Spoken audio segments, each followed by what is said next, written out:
Well, hello and welcome to a Curiously Good podcast, where we find, write, and break down the curiously good kingdom literature lurking in plain sight.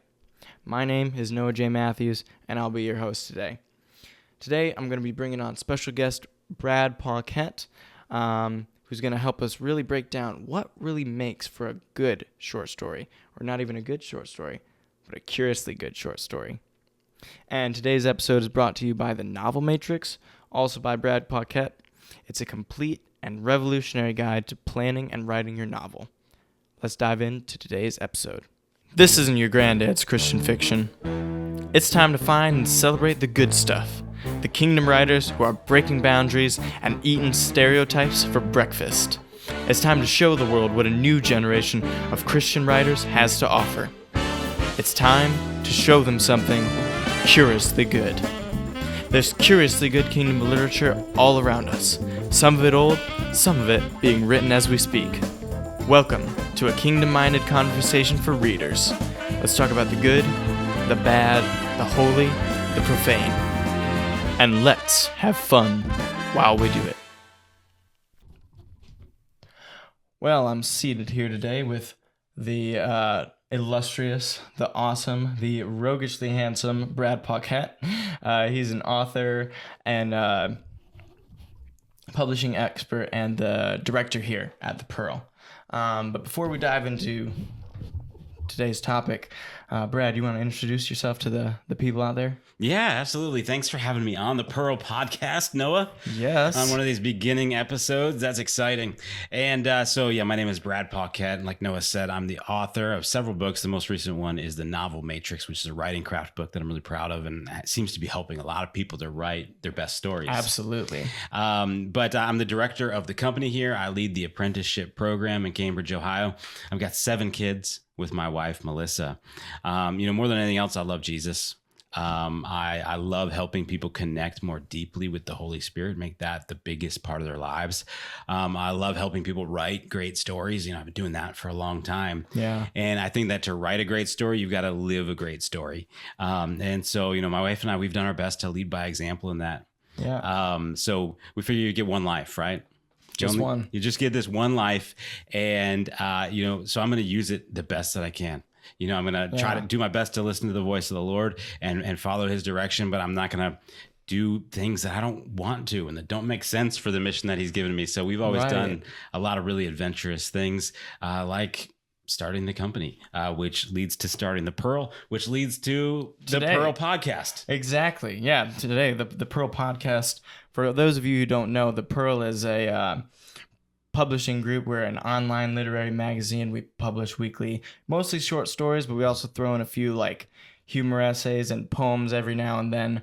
And we're starting this podcast to not only raise a little awareness about the great, curiously good kingdom literature that's out there, but also just to bring people into the conversation of like what really makes for good kingdom literature and give them some vocabulary to go out and not look stupid in the world, right? Because Christian media doesn't have to be stupid, right? I don't think so. In fact, I think it should probably be the opposite. Like if we have the Holy Spirit, everything we do should be better than what the world does, right? Right. Yeah. That would make sense at least. So that's what we're trying to do here at The Pearl and on this podcast, is to show you that there is actually some good, even better than the world, kingdom literature happening out there. And so we're going to be bringing that and just discussing it. In particular, today we're going to be discussing what makes for a really good short story. We're not talking novels here, not long stuff, not movies. A short story is anything under, I think it's 7,500 words. I mean, theoretically, you could go up to 15,000, right? But that would be like a very long short story. Yeah, that'd be like a Mark Twain short story. I think I read one of his that was like, I was reading and I was like, oh, this is a nice story. And then I realized this thing is 50 pages. Like, right. I can't do this. Like Sejal, one of the first books I ever published was 15,000 words. Yeah. So like that would be a heck of a short story. Yeah. I think I broke that into something like 10 chapters. Right. It just makes sense to, when it gets that long, break it up into the chapters, and you get to call it, novelette, a novella, whatever you're feeling like. Yeah. Because there isn't hard, fast rules about how long they're supposed to be. Right. That's the thing about publishing is, you see people argue online about terminology and definitions and even jobs in the publishing industry. Right. There's no standard for any of this stuff. Like there's no standard body that makes definitions and says this is what this always is. So you go to different companies, different publications, different universities. They each have their own ideas about things like word count or things about the difference between a short story and an essay and how to define those things and all that. Right. Yeah, there aren't really clear lines, which makes it very useful as a medium for communicating story and theme, because there aren't rules. You get to be artistic with it. And especially short stories in particular, there are even less rules at all. Because like for when we talk about novels and longer works, there's a bit more like structure that we want to nail down, that some more observable things, like you mentioned in the novel matrix, for how like you can make that work or not. But with short stories, it's not really the case. They don't really follow a given structure. Yeah, not as much as we see in novels. And even novels, like they're outliers, right? Things that violate what we would typically expect in structure. But we do see a lot of commonalities in the way that novels and long form stories and even movies are structured. But you're right. Short stories, we have a lot more. Funny enough, even though it's shorter, we have more variables in play. Yeah. Now, we do still see some things like, the basic ingredients of story, like plot, character, setting, and conflicts. Those are the same. Like we need all four of those pieces in a short story, just like we do in a novel. But you're right that in the shorter format, we can't do as much of them. So you kind of get to pick and choose more, like what you're going to emphasize, what you're going to stick with. Yeah. Like you can even do like short stories that feel more like vignettes, where you're mostly just like describing something and there's not as much of a defined like character or plot. But as long as you've got like some beginning, middle, and end, and something like that you can follow through, I think it can even count and sometimes be even a good short story. Sure. So the main body of what we're going to talk about is what really makes for a good short story. Brad, you've been working with short stories for a long time, publishing many anthologies.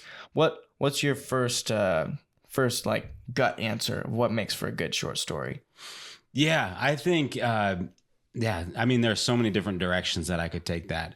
But one thing that's always stuck with me, even from the beginning, like before I really knew anything about stories, but just as a reader, considering what I liked and didn't like, I think that really good short stories build a bigger world than what we see on the page. Oh, that's good. So like really good writers have a way of sort of like embedding bigger picture stuff than what we get in the 4,000 words there. Yeah. And even though like we're going to get shorter action, we're going to get a little less character development, it still feels like there's more. Like your imagination has a lot to work with after you're done, after the action of this particular story is done. Right. It's almost like, and it depends on how you do it, but it's almost like you're giving the illusion of depth. Not necessarily like, usually a short story like that that's really good is going to give real depth, particularly with its themes. But like with the world building and everything, you're giving more of this illusion of like, oh, this is so big, even though maybe they didn't like fully plot out like what are all the things going on in the world at this time, right, or everything like that. Right. Like mediocre stories, they start and then they stop. And yeah, you get a complete story in there. We could say, yeah, there's a dynamic arc here, like something has changed or happened in that story, but it's like it started and then when it's done, it's done. Like you got the whole thing right there. Right. Whereas the really good stuff, it completes that. And I think that's super important that it does make a complete short story, but still there's like, there's more to it than just that. You feel like it could go on, but it doesn't have to because it is a complete story. Right. Yeah, you almost feel like it's leaking out over the sides. Like the short story is like this bowl and you're just following this little line from the one lip to the other, and like it's complete. Like you see, oh yeah, you made the journey of the rim or whatever, but you can still see, you can almost see that there's stuff falling off the sides. It's like oatmeal in the microwave. When it like gloops over the sides and it gets just ruins your microwave. It goes way faster than you think. like the other day, I was making this like microwavable chicken pot pie or whatever that my mom got me. Yeah, and I don't have a thermometer, and it said that it needs to be 165 degrees inside for the chicken to be cooked. So I'm like, okay. So I put it in for a little longer than the amount it said. Bring it out, super hot, but I'm like, is it cooked or whatever? I'm like, I'll put it in for 3 more minutes. I come like a minute and a half later, and it's like smoke, and it's completely ruined, completely inedible. It was somewhat sad, but yeah. That isn't really related to the discussion on stories. It was a good story in itself, though. It was a good story. I appreciated you sharing it. There's a beginning and an end. There's like a twist in there, but yeah, it really had me riveted. Thank you. Would it qualify for great? I don't know. I think you could workshop it. Probably get it there. Yeah, we'd have to bring some. We need more character. Yeah, that's true. I'm not really like the main player in this. I'm more like a spectator in this story. It's really the pot pie is the star of the show, or the microwave, I guess. Well, I think the other piece that makes a really great short story is that it's complete. I've run a lot of writers' workshops over the years, and a piece of feedback that I often hear people give short story writers is, it was pretty good, but like it doesn't feel done. You should turn it into a novel. No, that's terrible advice. Like, are you trying to write a novel, or are you trying to write a short story right now? Yeah. If you're trying to write a short story, then you need to tell a complete story within the confines of the pages that you have here. Right. Not just like a novel isn't just a short story that didn't stop. No. And somebody's probably going to put in comments somewhere like one outlier example of a story that was written that way.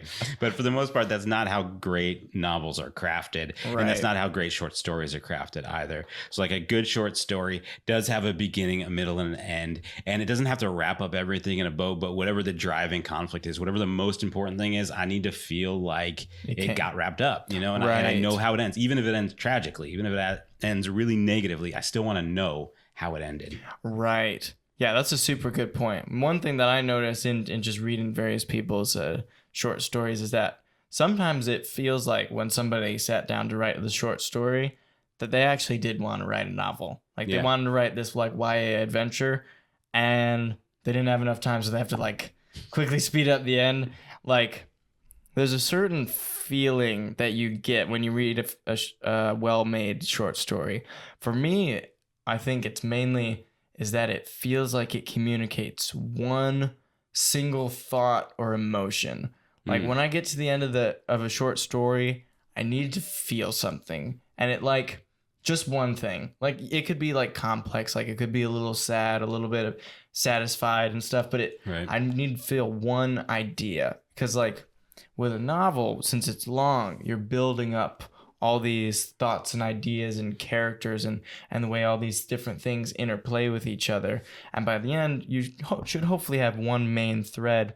But there's so many more ways that you can branch out where you can't, like a good novel, you have to go back and read it again because there are so many other sub-themes and things. With a short story, that's not what you're looking for, is this grand plot. Because with a short story, you don't have too much of a plot to work with. Like, you do have your beginning, your middle, and end, but it's like, since it's so short, there's not a huge, massive adventure that you can do in there. That's true. That's true. In fact, for like mystery short stories, we often talk about like what needs to be established before the story even began, right? Like the detective, for instance, has collected almost all the evidence before we even get to the beginning of the story. Okay. And now they're like holding the evidence, and it's like, now what are they going to do, right? Or we see like one specific part of what's happening there. Yeah. And I just like, when you get into a good short story, it feels like, I mean, obviously there's so many different ways to do short stories, but my favorite is when it's just one scene where it's just zoomed in on one moment and you get to the end and it was like, man, something happened. Even though not a lot happened, something happened and you felt it. Yeah, like, definitely. That's what takes it from just a good short story to a great one, I think.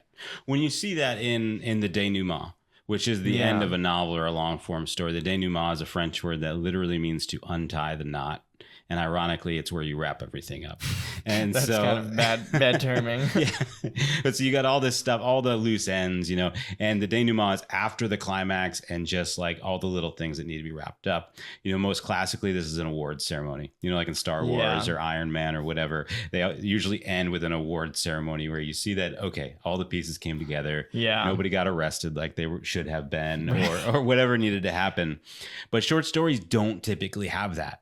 Yeah. Like we just read Greenleaf for the company's prose club last week. Oh, yeah. And do you remember that one with the bowl? It's a Flannery O'Connor story with this bowl. And spoiler alert, skip the next 10 seconds if you don't want to know. But at the end, the bowl gores the woman and kills her. Yeah. And that's the end of the story. That's like the last few sentences of the story is she gets gored. Boom. Story's done. The end. Over. There's no denouement. There's no unraveling of any loose ends or tying things up or anything like that. It's just boom, done. Right. We don't get to know what happened to her family because, like, the whole story, she's hyping up that everything's going to go horribly when she dies. Right.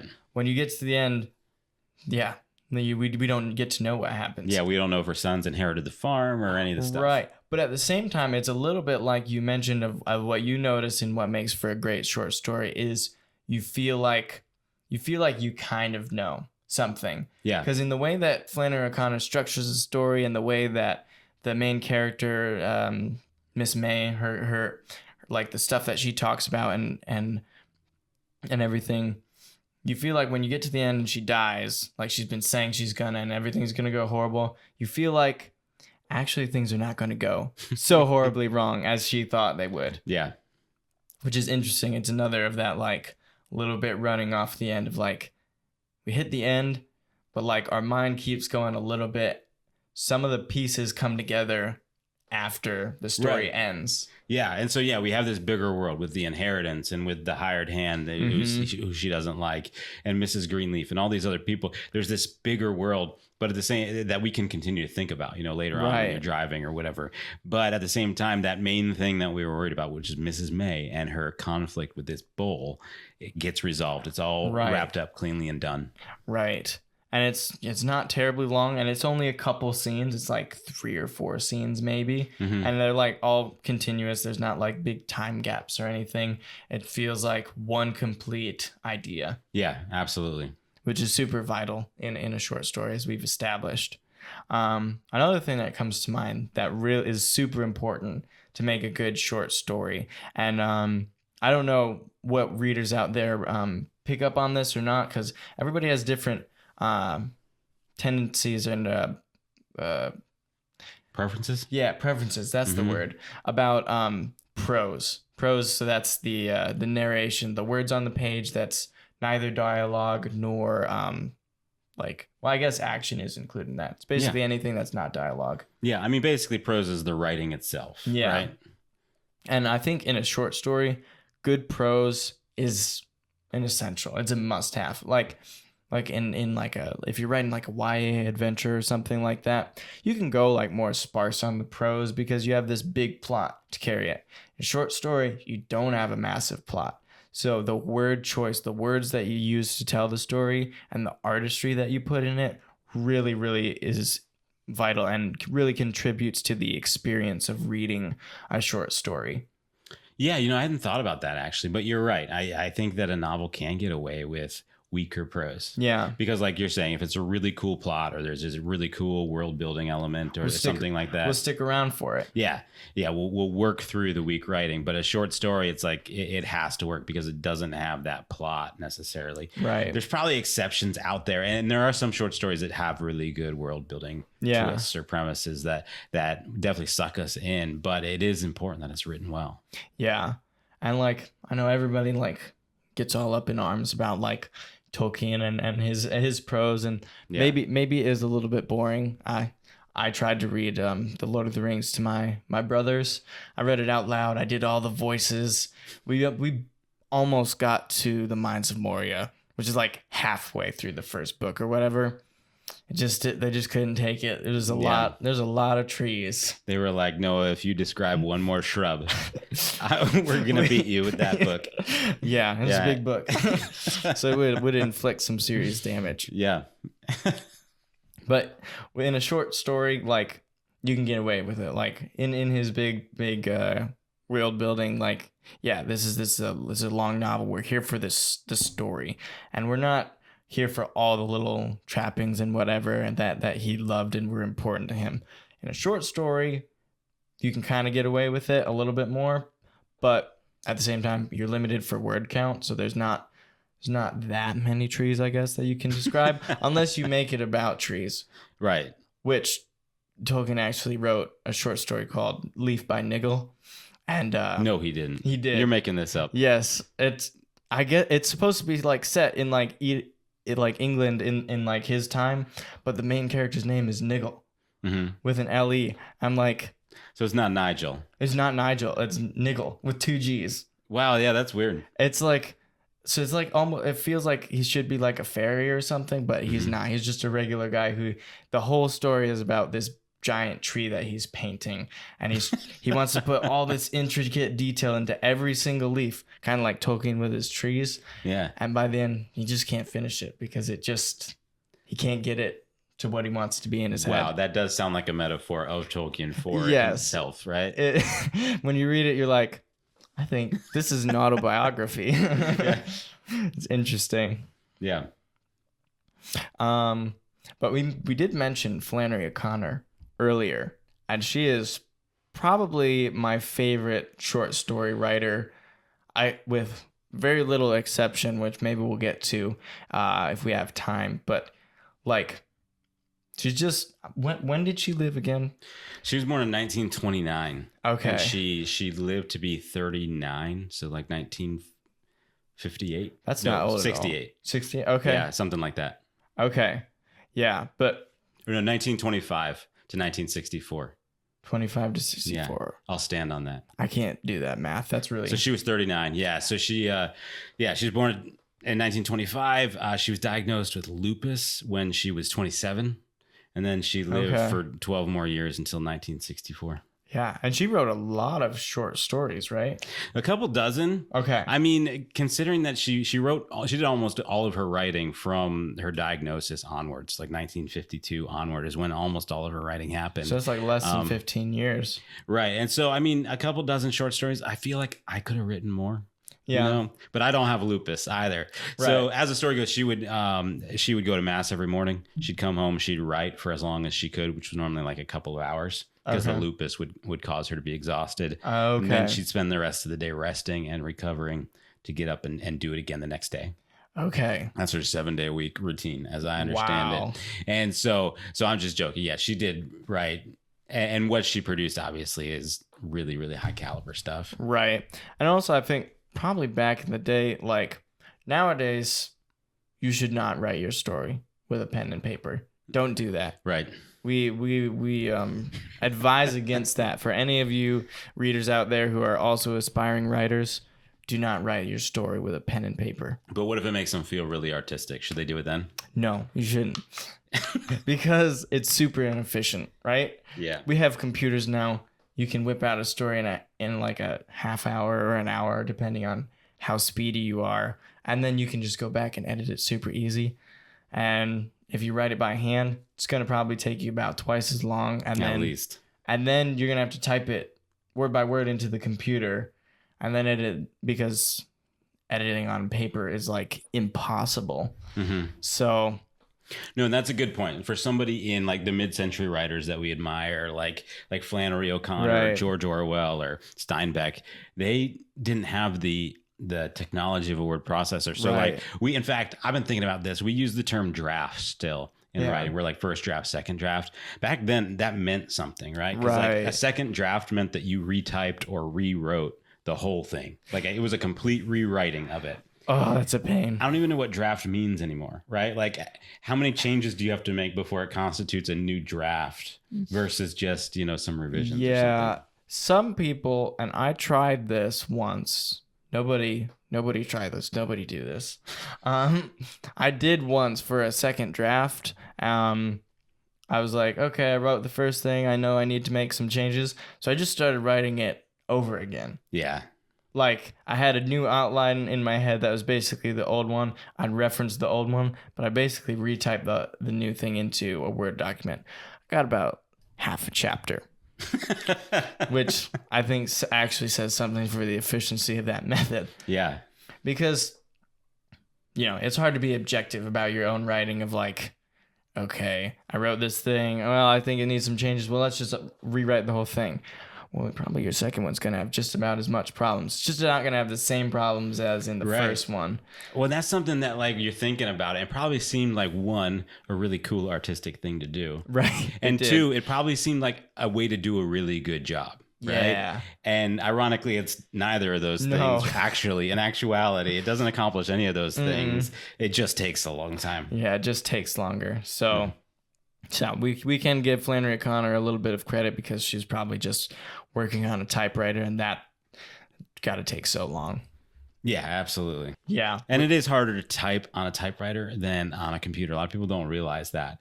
But like if you were a typist in the army in like World War II or Vietnam, like they say that like the army typewriters, you had to use one finger because they were that stiff. Oh, man. So you couldn't even like 5-finger type it. Like you are like pecking, and that's the way it has to be. That'd be a nightmare, especially to write anything longer than a short story. Yeah. Which I guess makes sense why she wrote mostly short stories. I think she wrote like 1 or 2 novels or something like that. She wrote almost 3. Almost 3? Yeah. What happened to the third one? She didn't finish it before she passed away. Oh, that's unfortunate. And it was published in partial format. Oh, that's unique. Yeah. Sort of a bold choice. But you're saying like how much you like her, and you're not alone in that. Like there have been several surveys in the past 20 years of like best American writers. Yeah. She's consistently at the top of those, even though she's been dead for 60 years at this point. That's incredible. Yeah. And a great testament to the fact that because she was a believer, she was a Christian, a Catholic, and very strong in her faith. And it really does come through a lot of her writing, which is, I guess, just another example of how it can be done. That's right. Yeah. You can do Christian fiction well. Yeah, because those are secular polls, right? Those are secular people that are lined up to hear Flannery O'Connor talk to them about morality and religion and life and death and things like that. Which is absolutely, it's a super big encouragement for us. And all those people that are like, oh, secular audiences don't want to hear about God. Baloney. Right. The proof right there. They don't want to hear crap. They don't want to hear bad stories. They want to hear really, really good, compelling stories. But if you do that, they'll talk about God with you. Yeah. And speaking of compelling stories, because I wish we could talk about this all day. That'd be great. I love talking about stories and Flannery O'Connor and writing. But again, speaking about short stories, we've got a whole bunch of them on the Pearl. That's going to be pearlmag.co. It's our website where we publish all of our great short stories. We've got one going up. Well, we've got them going up every week. I don't know which one is going up at the week of this publishing of this recording, but I know that when we're recording it, we've got one going up like today. Yeah. Yeah. But before we go, Brad, how can like folks out there, if they want to keep up in touch with you, the awesome stuff that you're doing, how can they best find you? Yeah, thanks, Noah. I appreciate that. BradPauquette.com. I'm sure that'll be in the show notes. My last name is tough for people to spell at first. But I'm also Brad Pauquette on Facebook, on YouTube, on X, and I am B Pauquette on Instagram. They wouldn't let me be Brad Pauquette. They said that Brad Pauquette was banned before I've ever been on there, and I'm certain I'm the only one. That's crazy. So I think there's a politician, Brad Pauquette. But he spells it differently. That's right. He spells it differently. Maybe he misspelled it in his, or somebody made like a parody account or something like that. Maybe. And they spelled it. Happened to be your name. But anyways, I'm B Pauquette on Instagram. But I have this problem actually that I do stuff for my own personal brand, but I also do a lot of stuff with the company. Which is our school here in Cambridge, Ohio. Yeah. So you'll find almost more content from me on the company's stuff, and likewise the company's on Facebook, Instagram, YouTube, Twitter, etc. So I'd love to connect with you in any of those ways. Yeah, that'd be great. You guys should go and check out Brad's stuff. He's got a lot of cool things cooking up like multiple times every week. So until then, I'm Noah Matthews. This is Brad Pauquette, and this is a Curiously Good podcast. Well, that's all the time that we've got for today. It was so nice having Brad on. He's an amazing teacher, writer. I've read many of his short stories, and they're absolutely excellent. Actually, there's one of them on the Pearl right now. It's called Degenerate List. Totally recommend it. Super good. Which brings me right into today's sponsor, The Novel Matrix. I think it's called The Complete Novel Writing Guide. Also written by Brad Pauquette. It's a simple, non-academic approach to novel writing that takes the pieces you're familiar with and just puts them all together in a really easy to understand way. Even though the back of the book says that there's no secret sauce to writing a best-selling novel, this is about as close to a secret formula as I've found. I've tried all different ways of writing novels, but this one is the simplest and the clearest. It really breaks things down into a way that is accessible to even somebody who's a non-writer and just wants to learn what goes into a story, what really makes it tick, either for movie reviews or book reviews. Those can be super helpful tools. Definitely recommend that you check it out on Amazon. And if you are a writer, this book can take you from no idea to a full-length novel if you're able to use it right. If you take the book and the worksheets in the back, super helpful, by the way, and implement it, actually put in the work to make that novel happen.